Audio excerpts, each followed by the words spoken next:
Let's see what you can recall about the rainforest. What rainforest tree grows super tall in the warm and rainy temperatures?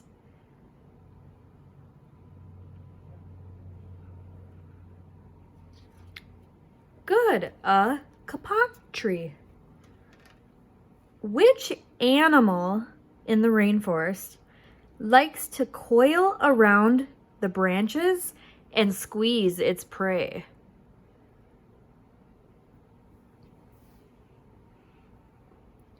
Good, a boa constrictor. Which animal is small, brightly colored, and poisonous? The poison dart frog. Now I'm going to show you a few cards of different creatures that we've learned about and talked about, and I want you to tell me the names of them. Here's the first one. What is this forest animal called? A jaguar. How about this forest animal? A parrot, good. These rainforest animals love living in trees. Some of the animals we meet are really fast and some are really slow. This is a quick little monkey. Its name is capuchin monkey.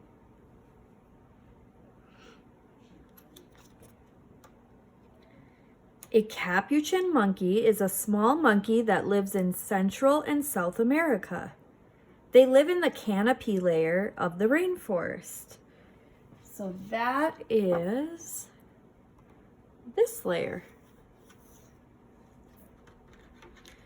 They're active during the day and they hide from predators at night. They're considered to be one of the smartest monkeys. The rainforest is its habitat. That means that is where it lives to find food, shelter, and water. This animal is not quick at all.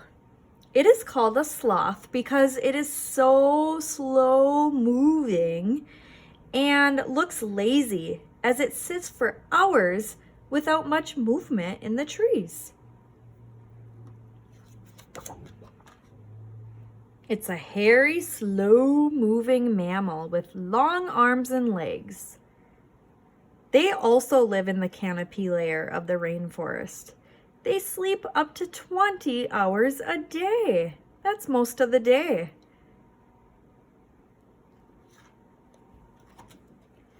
And finally, this rainforest animal is called a tapir.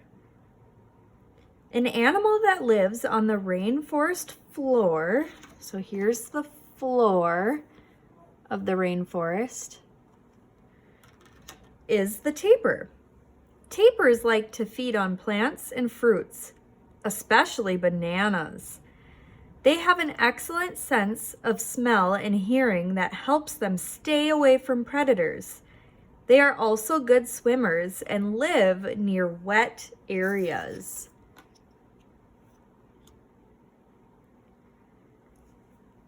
So the rainforest is a habitat for a tapir.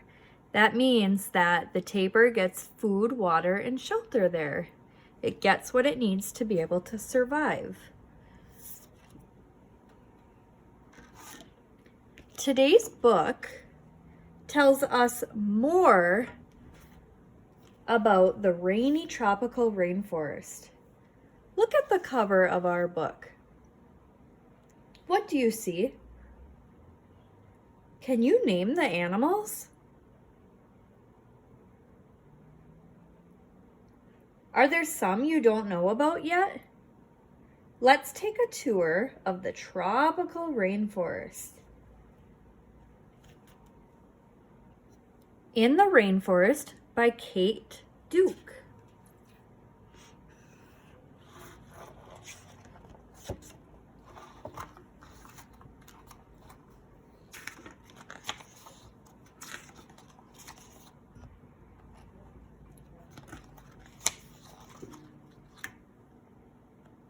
Ready for a tour of a tropical rainforest? Come on, the trip starts here. In a tropical rainforest, there is no spring, summer, fall, or winter. It's warm all the time. There's more rain and also more sunshine in tropical rainforests than anywhere else. Plants can grow all year round, unlike those in forests with temperature climates, where there are different seasons. More plants and more different types of plants grow in tropical rainforests than any place else on Earth.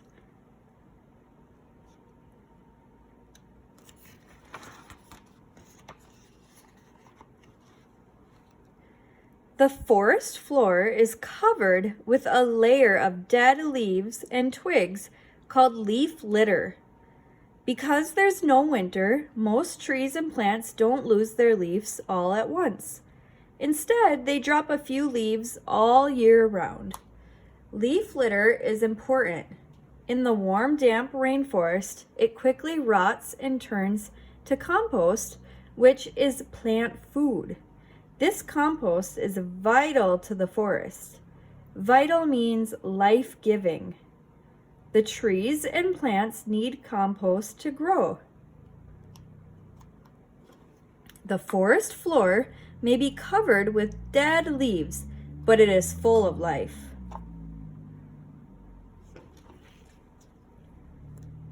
The forest floor is very shady. The plants down here are called understory plants because they're able to grow under taller plants that block the light. Even without much sun, their leaves can get very big. Hey, my sneakers are still dry. I thought a rainforest would be like a swamp. Nope, the thick layer of leaves above keeps a lot of the rain from getting down here, except during the rainiest months. Besides plants, millions of animal species live in rainforests. Surprisingly, few are mammals. Some of the larger mammals live only on the forest floor and in the understory. But you probably won't see them. They're hiding from another understory mammal, the jaguar, the largest rainforest cat. But you may not see a jaguar either. They're hiding too, waiting to jump out and catch the other mammals. I don't even see one mammal. Keep looking.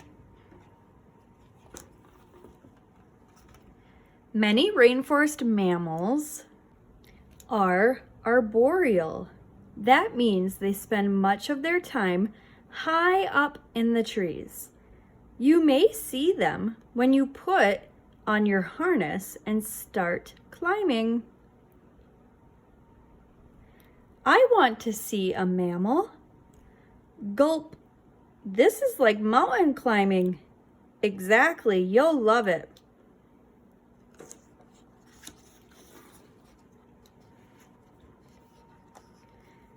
The part of the forest above the understory is called the canopy. There's much more sun up there, and it's much more crowded with plants and animals. It's not easy to get up into the canopy because it's so high. Scientists use ropes and clamps to climb the huge trees. Wow, look at that. This is what an average tree looks like around here where we live. Look how much taller a rainforest tree is. Wow, that's crazy. They build observation platforms and walkways going from tree to tree so they can study the living things that make the canopy their home. This is the greatest treehouse ever. I can't believe how high we are.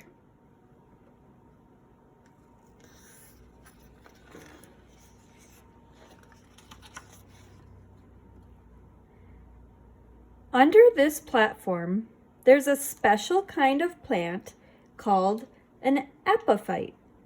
Epiphytes grow on other plants instead of on the ground. They have hardly any roots at all. They get their food and water from the air. Look, a tadpole and a lizard and a snake, dragonflies, beetles, ants. Keep going. I've counted over 200 species living in epiphytes like this one.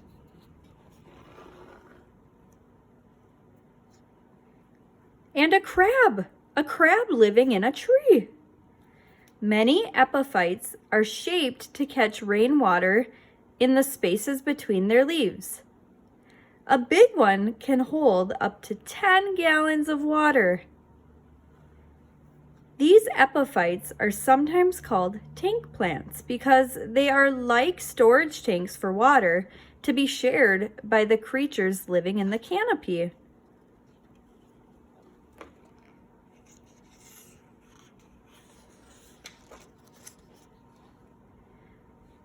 Across the canopy, water-storing epiphytes grow everywhere. They cover the tree trunks, they sit on branches, and they balance on twigs. They even grow on other epiphytes. Millions of canopy animals depend on the tank plant's water supply. The animals drink it, lay eggs in it, swim in it, and catch food in it. Some of them make nests or hiding places among the epiphyte's leaves. Without these plants, all these frogs, lizards, snakes, insects, mammals, and birds would have a tough time staying alive. The canopy would be a much emptier place. A bat! Finally, a mammal!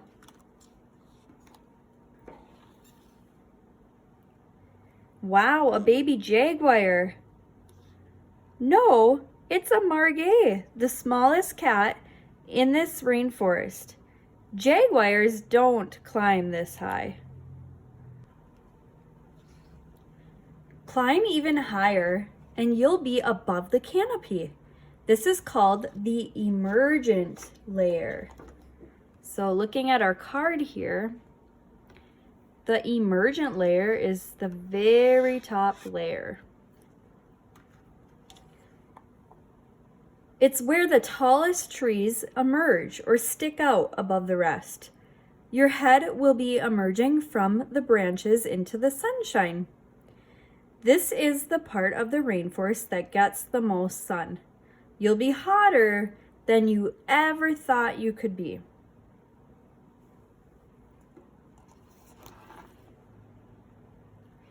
The leaves of the under canopy trees are small and tough to stand up to the heat of the sun. It can be really windy at the top of the rainforest, but most rainforest plants are not pollinated by wind. Instead, they depend on animals, usually flying animals like birds and insects for pollination. Fruit-eating birds and bats also help spread seeds through their droppings.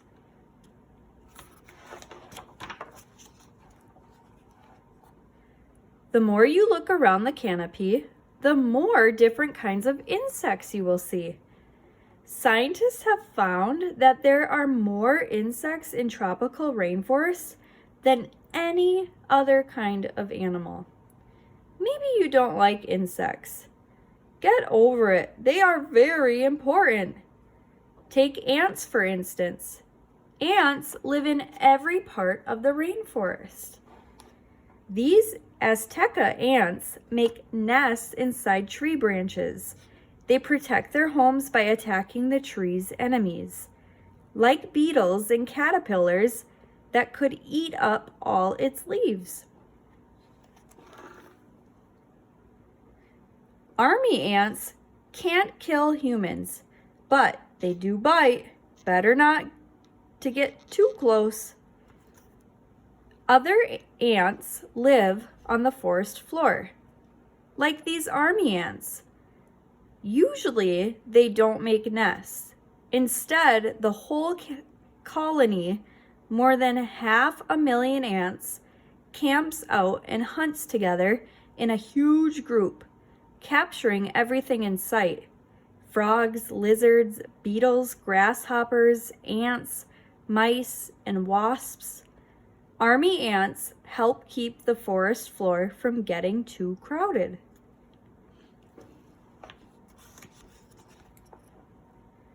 Do you see these little brown ants?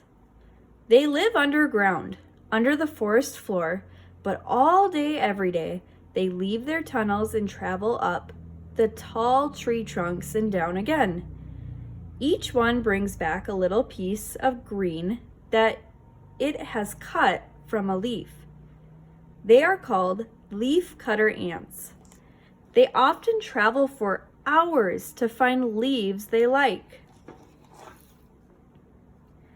Follow them. You won't have any trouble finding their nest. They can carry leaf pieces 10 times their own weight.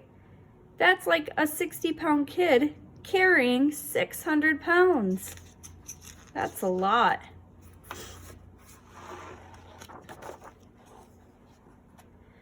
Here is the nest under this anthill. Well, it's not exactly an anthill, is it? It's an ant mountain. The leaf cutters built this ant mountain. How could such tiny creatures make something so big?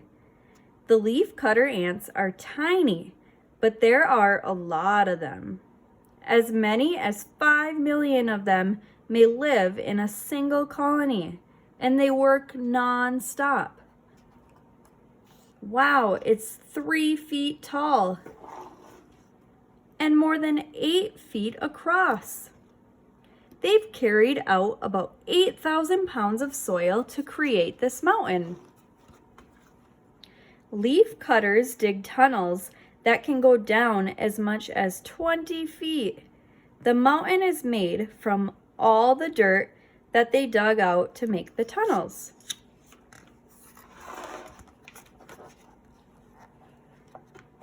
The tunnels lead to rooms where the leaf cutter ants store the cut leaves. One nest can have more than 1,000 rooms. The ants in a big colony like this will bring in about 100 pounds of leaves each day. They use the leaves to make their food. Put on your magic X-ray goggles to see this. Amazing, isn't it? Fungus food, yuck. Cool it, you don't have to eat it.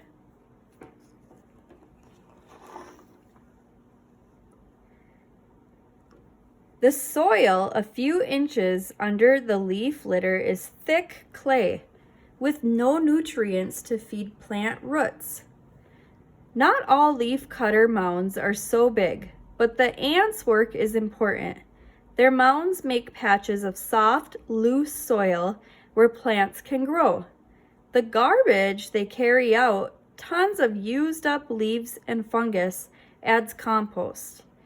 There can be thousands of leaf cutter colonies in a rainforest, with billions of workers plowing up the soil. Because of their digging, rainwater is able to soak into the ground more easily. The ants help the trees and other plants stay alive.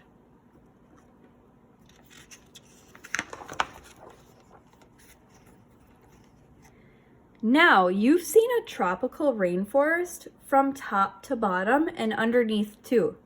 It's divided into 4 parts: the forest floor, the understory, the canopy, and the emergent layer. But the parts are definitely not divided from each other. Instead, they depend on one another, and they all depend on the rain. The rain makes the canopy grow thick and green. Leaves fall from the canopy and fertilize the forest floor. The litter feeds the roots of the trees. The trees then grow more leaves.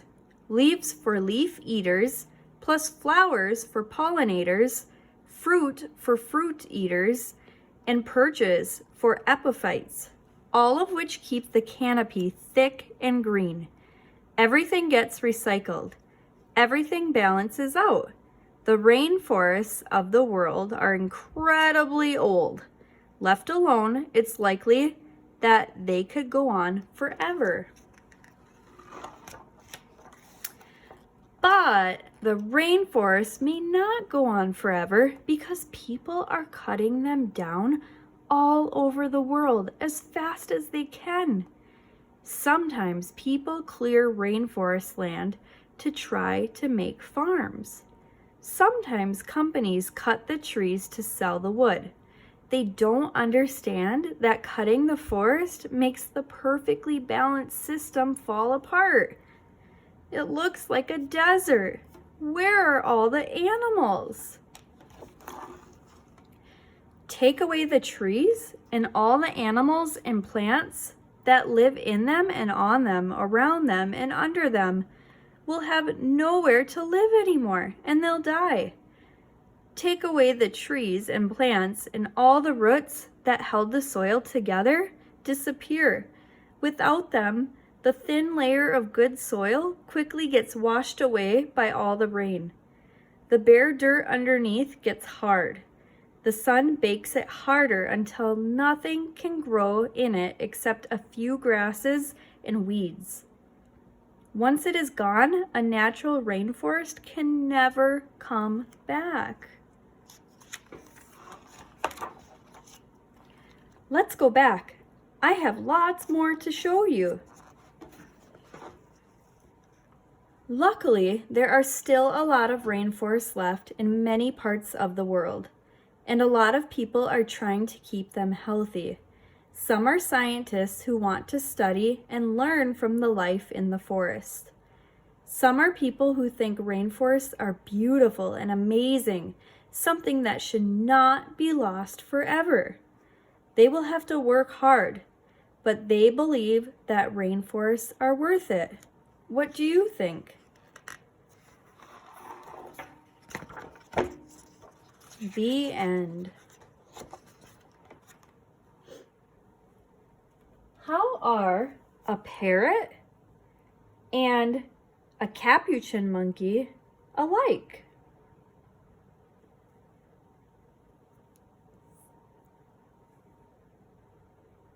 They are both rainforest animals that live in the trees. They both make loud noises in the trees. How are a capuchin monkey and a sloth different? A capuchin monkey is quick and loud, and a sloth is very slow and quiet.